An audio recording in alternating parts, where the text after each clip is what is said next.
The following podcast contains spoilers and words that my mother would prefer I did not say. We watch the thing. We watch the thing. Hello, everybody, and welcome back to We Watched a Thing with B Dizzle and Dave. How you doing, mate? I'm good. How are you? Oh, mate, I'm excellent. We didn't just watch a thing this week, did we? We watched fucking heaps. Things. Plural. Some more than others. Right. yeah, okay. I have a confession to make later. So, yes, that's right. Because there were no real proper new releases this week. Fuck all at the movies, people. Don't even bother looking at your paper. It's just disheartening. Like I said last week about, the amount of new releases that we're getting late. We finally got Past Lives this week. The day that it dropped on streaming elsewhere in the world. So maybe we could chat about that next week, because I have really been looking forward to that. But since we had nothing, you said, why don't we just throw some movies at each other? Well, Jeff, we don't need the fucking movie industry. We'd make our own fun. And you kind of threw me off, because at first we were just going to give each other one. And then off mic last week, you were like, so I've got 5. And we landed on 3. So do you want to tell the people, because you did do a little post in the Facebook community. Yeah, which so hopefully everyone's at least knows what we're going to be talking about. Yep. And if you didn't see the post, has even gone and, maybe watched some of them to and if you didn't prep see for the this. post, go join our Facebook people so that you see stuff like that in the future. But I'll say what they are. We're not Disney. We don't say fuck you if you don't watch all the stuff. So I gave you the films Coherence, which is a sci-fi mind bender. Monos, which is a Colombian film about child soldiers. Light, frothy fun. And what else did I give you? Local Hero, which is a personal favourite Scottish film. And what did you throw at me, mate? I gave you The Ring, classic, 2002, I believe it is, American remake of the Japanese horror film. Because I had to watch that for a secret project with our good friend M. Higgins from Tasteless Anyway. I gave you Grave of the Fireflies. More frothy fun. Which is, of course, a Studio Ghibli children's film, World War II film. And I gave you The Rage in Placid Lake, which is an Aussie movie, because I thought, you know what, let's get some Aussie films onto this show. We're Aussie, we don't talk about them enough. So, and I believe that you actually had seen 2 of the 3 that I gave you before. Yeah, I hadn't seen Grave of the Fireflies. Yeah. I had seen The Ring, but not since it came out. Yeah. And I had seen Rage in Placid Lake on VHS back when it hit videos. Yeah. But as it turned out, I remembered about 2% of it. Yeah. So essentially, and even The Ring was quite, Yeah. It was like coming at them fresh, pretty much. All right. I have some good news and some bad news for you. Do you want the good news or the bad news first? Is the good news that you've watched some of the 3? Because that's not good news. The good news is that I've watched 2 of the 3 That's films. not good news. That's like saying, Mum, Dad, I've done the HSC. Do you want the good news? The good news is I went to school for the last 6 years. The bad news is I failed the HSC. Look, I tried my darndest, mate, but 3 movies was a lot to watch, and I did my best. So the bad news is I didn't get to Coherence. Oh, fuck, that was the one I wanted to talk about most. You suck. But you know what? This works out well. Why don't we do Coherence next week? Next week, let's do Past Lives and Coherence. Yeah, all right. Yeah. People say good things about Past Lives. I wasn't actually that keen, but I've heard good things from people. So all right. So how do we want to kick this off? Well, I should probably go first, given that I'm talking about 3 things. Okay. All right. Well, I'll do The Ring first. Okay. I can't remember what order I watched them, so it'll be whatever order they pop into my head. So, yeah, I mean, I knew this was one of the few A, remakes, and B, horror remakes in particular, that was actually good. I remembered liking it. I think I saw it. It was around about the same time as Silent Hill, wasn't it?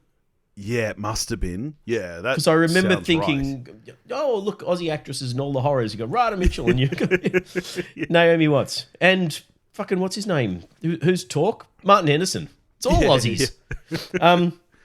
No, I remembered liking it, but I didn't really remember that much about it. Yeah.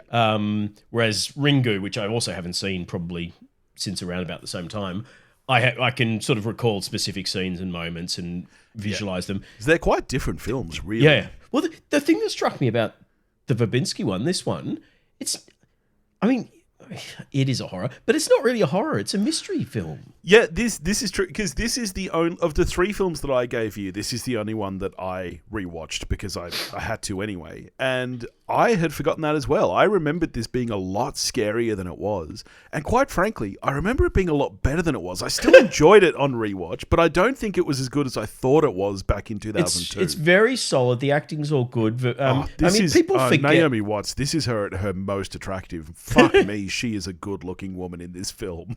Yeah, you obviously haven't watched Mulholland Drive, frankly.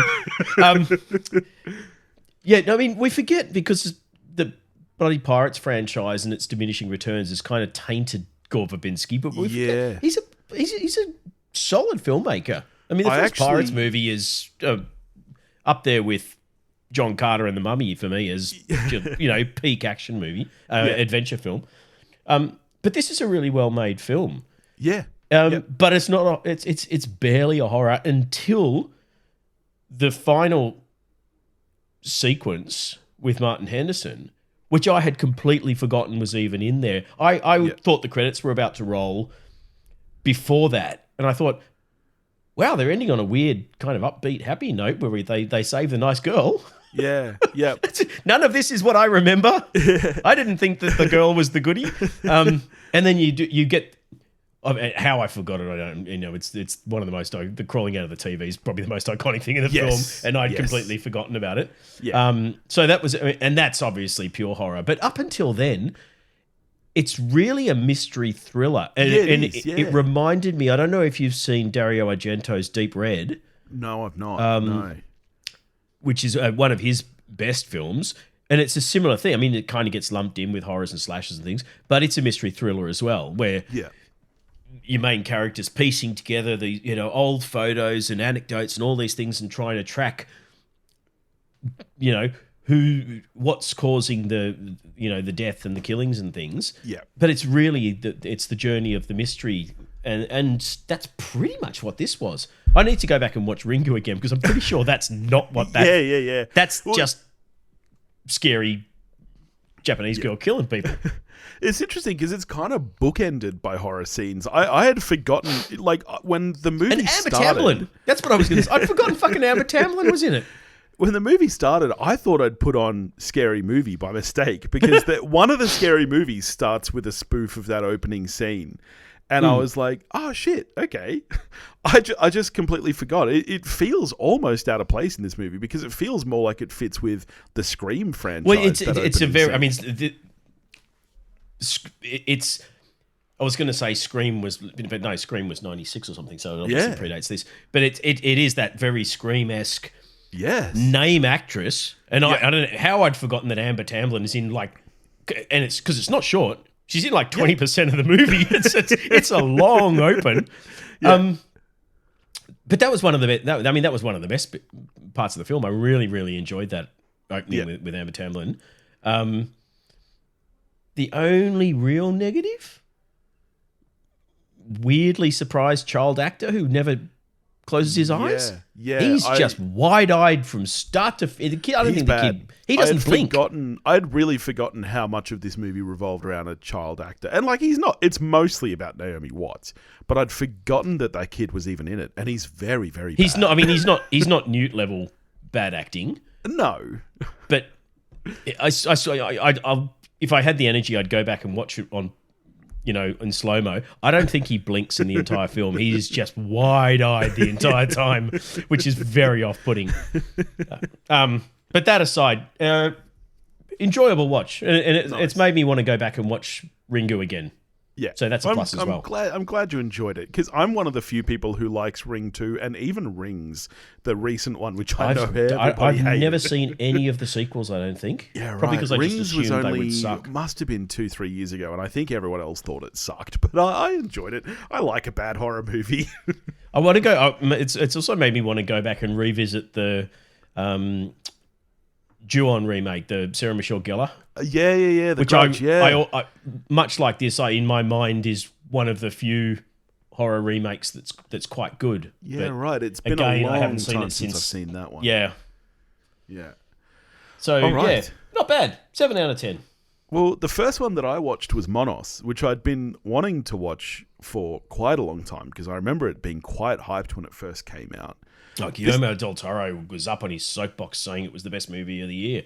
It is a great movie. This movie surprised me, though. I was expecting it to be a much more straightforward kind of war drama film. Oh, right. But this is basically Lord of the Flies. Yeah. And that really took me by surprise. I just wasn't expecting it. But it's wonderfully written. The characters you all actually care about. And the cinematography is just fantastic. It's a beautiful film. Yeah. I mean, check your box. How was Michael Levy's score? The score was great. Fucking whatever, blowing a whistle into a bottle or whatever she did to get that. Really good stuff. Yeah, but yeah, I wasn't expecting what this movie was. The reason I'd never watched it, and this is I might sound grim here, I was expecting it to be much darker and grimmer and Lots just of Beasts of No Nation-y. Yeah, I was expecting it to be a very heavy watch. And it is in some ways, but mostly it's actually not. It's very entertaining. I dug it a lot. Yeah, I remember. I mean, obviously, Julianne Nicholson's a professional actor, and what's his name from Hannah Montana? Moises Arias. He's in Hannah Montana? Yeah. What's he called in this? Bigfoot or something? The crazy Bigfoot. one. Yeah. He's the little boy in Hannah Montana, the annoying... Hannah Montana's brother? No, he's no, younger, smaller. He's like 7 or 8 in Hannah Montana. Holy shit! Okay, just go Google photos. You can't miss him. He's got that weird face. Because my daughter's been obsessed with Hannah Montana. Oh, well, so she should watch Monos then. I've seen so much of it. I didn't recognize that dude. He's a weird kind of precocious little boy that hangs around. He's always got scams and things. I sound like I've watched a shitload of Hannah Montana, and I really haven't. I've watched 2 episodes, but he's got such a unique, weird face that I remembered it. Yeah, right. And then when I was looking up about Monos, because he and Julianne Nicholson are pretty much the only professional actors. The other kids were all just Alejandro just. But I got to say, I think most of them hold their own. I don't think you can really tell. Most weird of them little do a really good job. Gimli, little stumpy messenger. Yeah. The sergeant major guy is not an actor. He was Alejandro found him when they were looking for actual soldiers to train the cast, the kids, so that they would be realistic as child soldiers. And he is a sergeant major in whatever militia who trains child soldiers and that sort of thing. And he was there just to train them. And he was such a cool presence with his little muscle-bound nuggety body and his that they ended up putting him in the film rather than just having him train the kids, which is kind of cool. Yeah, I liked it. I should have gotten to this earlier. And if anyone else like me has been holding off because maybe you thought it was too heavy and you're like, I got to be in the right headspace, it's not really that. And it's not if you're thinking, there's going to be violence against kids or not really. No, it's the only one who Royale. really goes through the ringer is poor fucking Julianne Nicholson, who I reckon has probably had the most grueling shoot of any film of the last 50 years because she goes through the fucking ringer. It's a great looking film, though. I meant to check who the cinematographer was. Jasper Wolfe. No one I know. No, that's what I'm just thinking. I don't recognize. I mean, most recently they did Bodies, which I didn't see. Oh, God. No, that was Pants. It was fucking very not good small at all. filmography, but this was a beautiful looking flick. It didn't get any awards in the end, did it? It was Colombia's submission for foreign language at the Oscars, but obviously it didn't win. It won quite a lot in smaller, sort of film critic-y type grassroots festivals. I don't think it picked up anything at any majors though. Yeah. Highly recommended though. It's a really, really solid film. No, I'm glad you enjoyed it. All right. What was the next one that you're going to chat about? Alrighty, I will go The Rage in Placid Lake next. Okay. Yeah, I'm curious to hear you talk about this one. It's a really, really fun film. And I knew that because I remembered watching it on VHS probably more than once back then, and really enjoying it. Look, Ben Lee's not the best actor in the world. I think he's for an actor. He's a really good singer-songwriter. But I mean, Rose Byrne is Rose Byrne. She's fantastic. She's fantastic. Miranda Richardson and Gary McDonald as Placid's parents are fantastic. Yeah. And it's just really, really, really well written and a lot of fun. It's very quirky, very offbeat. Yeah, so the basic the whole premise, concept of, being rebellious by becoming an insurance banker or whatever, it's just very funny. And because of all of them, this is, if anyone did, based on the Facebook post, go out and watch any of these, this would be one that they probably couldn't find. I only watched it because it's on your Plex library. I couldn't actually find it anywhere else. So the premise is Gary McDonald and Miranda Richardson are these middle-aged hippies, and their son Placid Lake, hippiest name since the Phoenix Brothers. As Billy said, rebels against their easygoing, free love hippie lifestyle by donning a suit and tie and going and getting a job at an insurance company, which is against his nature because he is a quirky dude by nature, but he's sort of pushing back against his parents, and it is very funny. The dialogue is whip smart. There's some great lines in it. Some of the Office satire is very funny, and even just ridiculous things like that woman just masturbating furiously in front of him in the office. I don't know why, that just gets me. and I find the relationship between Ben Lee and Rose Byrne really, really touching. Yeah, she's another weird one. She's got a single dad. I think the mother must be dead. I don't think they or left them or something. I can't remember. She's sort of genius level intellect, and the dad's a doctor or lawyer or something. Is constantly pushing her to get ready for uni and all the rest of it. And she rebels against him in her own way because he wants her to go into physics and medicine, and she rebels by going into chemistry. Yeah. But no, a lot of fun. Really, really enjoyed revisiting that. Yeah, nice. That's a solid 8 out of 10, despite Ben Lee's pretty bad acting. He's like Seinfeld in level acting. Oh, that's harsh. He's not that bad. He delivers the lines very well because he's a smart guy. Yeah. But he's not a good actor. It fits the role, I would say. Like, you could also look at someone like, say, Jason Bateman and say, well, they're a terrible actor. But No, he's a good actor. He's just got a very narrow lane. See, I feel the same way about Ben Lee. I feel like his lane is this film. You can't say Ben Lee's as good an actor as Jason, but go watch Ozark again. Far out. Fuck, Ozark is good. I really loved Ozark. Ozark is underrated. I know there's plenty of people out there like you who appreciate it, but honestly, fucking kicks the shit out of Breaking Bad. I'm going to go ahead and say it. All the people out there who think Breaking Bad is better, watch Ozark again. It's better. Dave's got his thinking cap on. I do.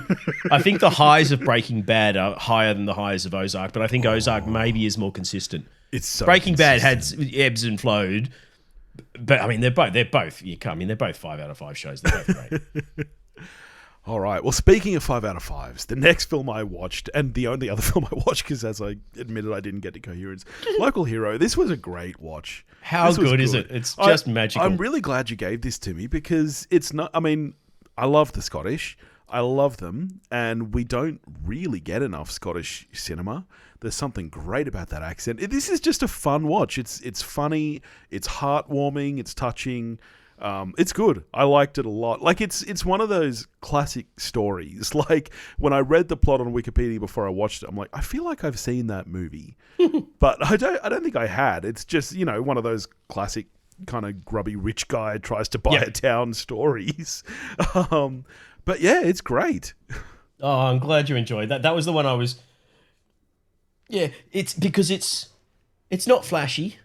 There's nothing really whiz bang about it. It's 83, so it's on paper it's a fairly plain story. But there's just, I mean, I just find something magical about that movie. Yeah, I don't know. I think magical kind is of the right sum word. of its parts.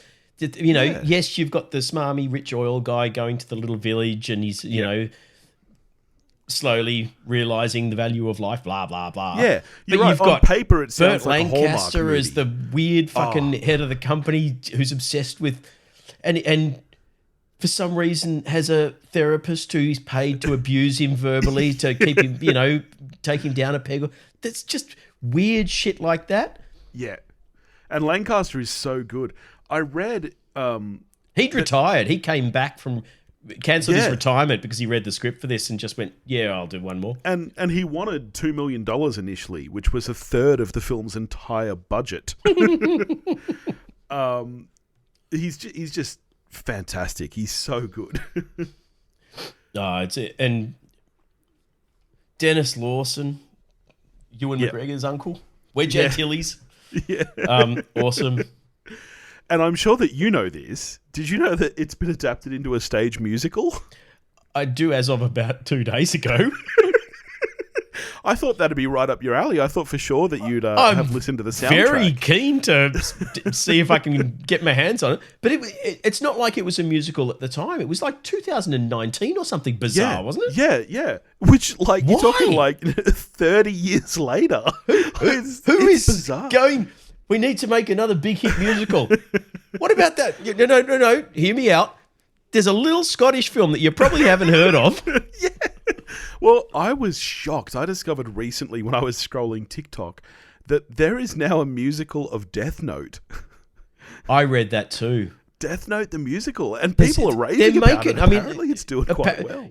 They must just be throwing money around on Broadway. Because... Fucking Heather's the musical. Yeah. Mean Girls the musical. Fucking you pick a property from the 80s, early 90s, and some bastard's making a musical of it. Yeah. In fact, I think they're now... Bring It On the musical. Now they've gone so deep into these adaptations that now they're doing Mean Girls the musical, the movie. They're doing a movie version of Mean Girls the musical. Disney beat them to that with High School... What was it called? High School Musical, the show... The musical, something. Yeah, it was... Oh, man, it had such a long name. And then they had a reality show about how they cast it. But back to Local Hero. I thought this was great. This will be a solid rewatch for me in the future. Sadly, Noosk wasn't home the night I watched it, but I know that she would enjoy it too. So I'll throw this on at some point when she's around because it's just a nice story. And I think you're right. I think magical is the right word for it because on paper it's like it's a Hallmark movie, but there's something throughout the entire production. It's just all the quirky things, the red phone box, which they. Because I've got the Criterion, I've now watched all the little docos and everything. Yeah, The phone booth was there in the town. I don't think it was red. They painted it. Yep. And Bill Forsyth moved it like 100 meters down the road because it didn't have the right backdrop. Looking out to sea. So he moved their phone booth down the road so he could get the right shots with it. It's just These days, you would have just thrown up a green screen behind us. Not on that budget. All right. So on to our final film then, which I guess is Grave of the Fireflies. Yeah. Kids film. Did you watch this with the kids? Because I know that No. they like anime. No, okay. No, that'd be tantamount to child abuse, I think. Can I ask you one thing before you get into it? Yep. Did you cry? Because I know that you're not a crier. No, I didn't. Okay. And I think like you, and it's going to be a very weird analogy, but like you with Indiana Jones and the Kingdom of the Crystal Skull. Yep. I already knew everything that would have made me cry. Yeah. And then the weird thing, the only thing I didn't like it, because it's a really fucking good movie. Yeah. But the thing I didn't like, I didn't want the intro. I wanted that at the end. I didn't want to know. I mean, I knew because other people had told me. I didn't want to go into this knowing that they died. Yeah, okay. I think that just took so much of the wind out of the sails of what would have been a huge emotional gut punch at the end. Yeah.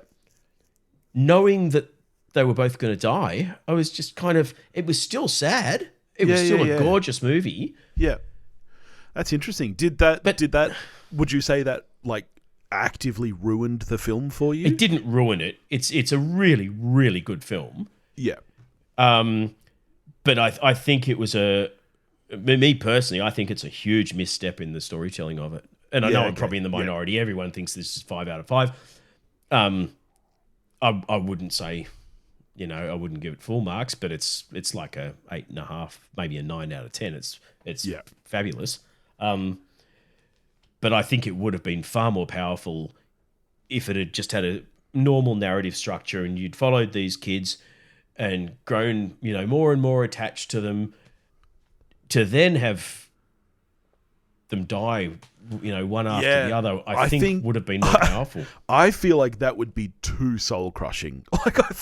I know what you're saying, like narratively, yes, then that becomes a fucking gut punch at the end, which is not, I mean, this is a much more Studio Ghibli storytelling with the voiceover, and it's much more them. Yeah. But I think, and I think I saw our friend Paul Prezula say much the same thing. I'm bringing out my inner Paul Prezula that I wanted more emotional heartache and rending. I wanted to be, and that would have been, I think, even knowing it, what was going to happen in the film, I think it probably would have affected me a lot more emotionally, whereas I found myself more appreciating the beauty of the animation and the beauty of the story and everything about it, rather than kind of going, is she going to get better? Yeah. I mean, I think this movie more than any goes to show that Ghibli have always been on the top of their game. Like, you forget how old this movie is now. This is how prescient they were. They made the sequel to Oppenheimer like 20 years before fucking Chris Nolan came along.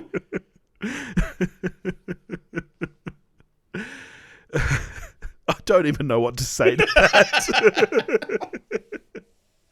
It's a gorgeous film, though. Can I tick off some Billy Bingo and talk to you about the score? Yeah, of course you can. It's fucking beautiful, isn't it? It is. It's. I mean, they always. I don't know if it's the same person they get every time, but I believe all of their scores have a similar sort of feel to them, going purely off memory. I'm sort of thinking back to Spirited Away and stuff. Joe Hisaishi. I just need to double check if that one is as well. It's not. It's not. That's one of the few ones that's not Joe Hisaishi. Michio Mamiya. A fantastic score. I'm surprised that's not Joe Hisaishi, because you're right. It sounds like it. Yeah, it's a very similar, and maybe it's just a cultural thing, because even some Final Fantasy games have a similar sort of feel to the soundtrack. It could just be a sort of a Japanese classical style they have. Fun fact, a bit unrelated now that he didn't do the score, but fun fact about Joe Hisaishi, which is not his real name. Is his real name the one that you just read out for Fireflies? No. But it is a stage name that is an homage to Quincy Jones. The Joe is a reference to Jones, and Koinchi in Japanese uses the same kanji as as Hisaishi. So that's why he named himself Joe Hisaishi. I just thought that was pretty interesting. So his name is Joe Quincy. Yeah. All right. Well, I'm glad that you liked that one. I'm glad that you I liked all three. I mean, all three of them. They're all big recommends. Nice. Well, I will get to Coherence before next week, I promise. We'll do that, and if you feel like it, we'll get to Past Lives as well, because people have been saying it's the best movie of the year, so I'm curious to see it. There's been some good stuff this year. Well, we got a lot coming out again soon. We finally get fucking Ninja Turtles, which I know you're probably not as keen on. Oh, I'm keen. I like what I've seen of the animation style, and I like... generally speaking, everything that Seth Rogen produces, as long as he's not in there. If he's not in it, fuck it, I can't deal. He's like Will Ferrell to me now. I can't even deal with his voice in the films anymore. Yeah, he ruined Donkey Kong for me. But he has a good eye for picking projects and producing things. So I'm expecting this to be absolutely true. Quite good. There's a couple of other... I mean, we're going to have to watch David Gordon Green rake coals over the fucking Exorcist grave, but a lot of stuff. I don't think I'm going to bother though. with Nun 2. Nun was so fucking terrible. I don't even think I'm going to bother with Nun 2. I'll wait for streaming. I think we're going to hit another dry spell soon, because they've already started pushing a lot back. Even Dune Part 2, which I thought for sure was... Yeah, I thought for sure that would still come out and fill this hole, because how much marketing does it need? Like, it's a part 2, it's got this massive cast, but do you think... Because I haven't heard anything about visual effects guys being on strike in solidarity. Is that? No, we're not. No, visual Dune's... effects at the moment are already fucked enough. Like, while in some ways we should strike, and to be honest, now would be the time, we can't afford to do it because so many of us have already been laid off that we just need to. Yeah. Which makes it. All I can think is maybe the studios are trying to push shit into next year because they know that they're going to hit a period where they're not going to have stuff because no one's making anything. I think that is it. I've also heard rumors that specifically with Dune, part of the reason they've pushed it back is to have a less competitive Oscar season, because at the moment they're up against Oppenheimer, they're up against Barbie, whereas if they push back till March, they're out of that range. Yeah. I have heard that that's part, and look, I don't know if that's true or not, but it makes sense.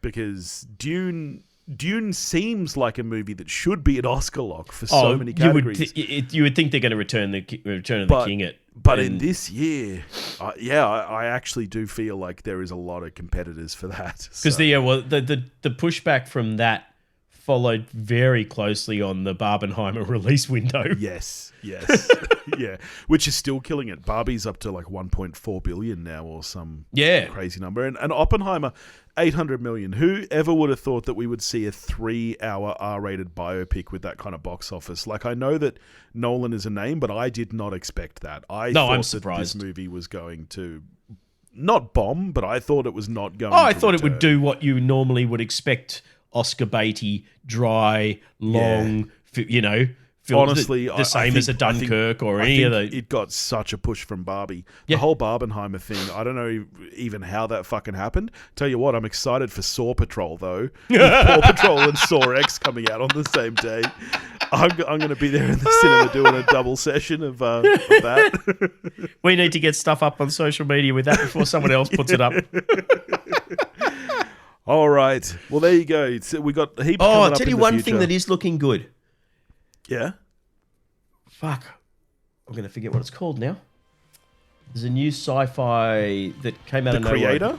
Thank you. Jesus Christ. I'm looking forward to that. I've forgotten his fucking name. I've never heard about it. Gareth Edwards. Yeah. Everything about it screams quality. The trailer was amazing. Yeah. And I hadn't heard a peep about it. I'd never even heard of it until I saw the trailer. Yeah, I'm looking forward to that one. Hopefully it doesn't get pushed as well. Yeah. All right. Well, there you go. In the meantime, if you want to get in touch with us, you can do that at wewatchedathing.com or wewatchedathing@gmail.com. You can find us on Facebook, Instagram, and X, all under the handle at wewatchedathing. It's going to get you.